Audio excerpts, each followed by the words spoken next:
اعوذ باللہ من الشیطان الرجیم بسم اللہ الرحمن الرحیم۔ ناظرین کرام، میں ہوں رانا ناصر خان، اپنے ایک نئے بلاگ کے ساتھ آپ کی خدمت میں حاضر ہوں۔ سلام قبول فرمائیے۔ آج ہم بات کریں گے پاکستان اور بنگلہ دیش کے بردرہڈ کے بارے میں۔ آخر 53 سال کے بعد وہ دن آ گیا، وہ سورج جس کو مشرق میں ہی کہیں ڈبو دیا گیا تھا، اللہ ان الحق ہے، اس نے وہ سورج پھر نکال لایا، اور آج 53 سال کے بعد بنگلہ دیش اور پاکستان ایک دفعہ پھر الحمدللہ اپنے درینہ تعلقات کو جو کہیں پہ منتقل ہو چکے تھے، جس کے لیے جناب عمران خان صاحب نے بہت کوشش کی، لیکن اس کے آگے حسینہ واجد جو جناب نجیب الرحمان صاحب کی بیٹی ہیں، وہ ایک آہنی دیوار بن کے کھڑی ہو گئیں۔ بلکہ یہاں تک ہوا کہ پاکستان نے جو حسینہ واجد کو ایک بہت بڑے ہسٹوریکل معاہدے کی پیشکش کی، اس کو 5 دن کے آفیشیل پاکستان کے دورے کی جناب دعوت دی، لیکن حسینہ نے وہ غرور میں آ کے، ضد میں آ کے، یہ سوچے بغیر کہ یہ ملکوں کے معاملات ہوتے ہیں، یہ ذاتیات کی بات نہیں ہوتی، اس نے وہ دورہ رد کر دیا اور وہ انڈین بلاک میں چلی گئی۔ اور تو اور انہوں نے جب پاکستان میں چائنا نے سی پیک پاکستان چائنا کوریڈور شروع کیا، تو چائنا نے پاکستان کو 65 بلین کی جو پیشکش کی، تو جناب اسی وقت چائنا نے پاکستان کے جو اسٹریٹجک پارٹنرز ہیں ان کے ساتھ مل کے بنگلہ دیش کو بھی ایکولی جو ہے وہ آفر کی کہ آپ بھی ہمارے ساتھ سی پیک میں مل جائیں اور ترقی کرتے ہوئے اس ملک میں، جس میں کم و بیش 20 کروڑ لوگ رہتے ہیں اور پاکستان کی آبادی 25 کروڑ ہے، تو اس وقت 45 کروڑ لوگ یکجان ہو جائیں اور آگے بڑھتے ہوئے اپنے تمام معاملات کو وقت کے ساتھ حل کریں، اور بنگلہ دیش میں بنگلہ دیش کا جھنڈا لہرا رہا ہو اور پاکستان میں پاکستان کا جھنڈا لہرا رہا ہو۔ لیکن حسینہ واجد جو غرور میں ڈوبی ہوئی ایک شخصیت تھی، انہوں نے اس کو رد کر دیا اور اس بنگلہ دیش کو مکمل انڈیا کی جولی میں ڈال دیا۔ لیکن کیا ہوا کہ انڈیا کے وہی گندے کام ہیں جو وہ صدیوں سے چانکیہ پالیسی کے مطابق کرتا آ رہا ہے۔ اس نے جناب کیا کیا کہ انڈیا آگے بڑھا، اس نے پولیس اکیڈمی سے لے کے جو آرمی کے بڑے افسران تک تھے، وہاں پہ اپنا اثر و رسوخ بڑھانے کے لیے کسی جگہ کسی کو ڈرایا دھمکایا تو کسی کو مروایا گیا، اور ایک دن پھر کیا ہوا، بنگلہ رائفلز کے 317 افسران کو رات کے اندھیرے میں قتل کر دیا گیا۔ بہرحال اس کے بعد بنگلہ دیش میں حسینہ واجد نے اپنا سکہ مکمل جما لیا اور اس کو کوئی چیلنج کرنے والا نہ رہا، بلکہ وہ یہاں تک ڈری ہوئی تھی کہ اس نے جناب جو آرمی کے chief of the army staff ہیں، جو اس وقت موجودہ حالت میں بھی اس وقت موجود ہیں، جناب وقار الزمان صاحب، ان کو ٹاپ پوسٹ کے اوپر لا اٹھایا اور آ کے جناب اس نے وہ بھی ان کے کزن سے، وقار الزمان صاحب کی جو شادی ہے ان کی کزن سے ہوئی ہے۔ پھر اسی کے اوپر اکتفا نہیں کیا، اس نے جماعت اسلامی کو کے جو بزرگ لوگ تھے، جب ملک پاکستان اور بنگلہ دیش، ایسٹ پاکستان اور بنگلہ دیش ہوا کرتے تھے، تو آف کورس اس وقت کوئی لوگ جو وہ عوامی لیگ کی حمایت میں تھا، تو کوئی مسلم لیگ کی حمایت میں تھا، تو ایک جماعت اسلامی بھی تھی، تو کچھ لوگ پرو پاکستان تھے تو کچھ لوگ اینٹی بنگلہ تھے اس وقت۔ تو اس کا رزلٹ یہ نکلا کہ حسینہ واجد نے پھانسیوں کے در کھول دیے اور بزرگ حضرات کو پہ در پہ اتنی پھانسیاں دیں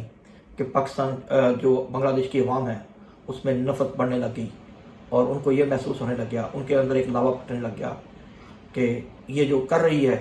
یہ صرف ایک ذاتی انتقام ہے، اس کے علاوہ اس کو کچھ نہیں ہے۔ بہرحال جی، ہم آگے بڑھتے ہیں۔ اللہ نے رحمت فرمائی اور سی بہت سی باتوں کو ہم ہسٹری کا حصہ بنا کے چھوڑتے ہوئے اللہ نے رحمت فرمائی، اور جناب بنگلہ دیش میں ایک سافٹ انقلاب آ گیا، بلکہ سافٹ نہیں کہنا چاہیے، اس میں بہت سے اسٹوڈنٹ جو حضرات ہیں انہوں نے قربانیاں دیں، اور نوجوانوں کا خون جو برفاب ہوا تھا وہ ابلا، اور سڑکوں کے اوپر خون کی ندیاں بہہ گئیں، اور پھر کیا ہوا، بنگلہ دیش کے جو اسٹوڈنٹ تھے انہوں نے اپنا حق لینے کے لیے ایسی چال چلی کہ حسینہ واجد کے پاس دوپہر کا کھانا کھانے کے لیے بھی ٹائم نہیں تھا، اور اس کو بھاگ کے اپنی مدر کنٹری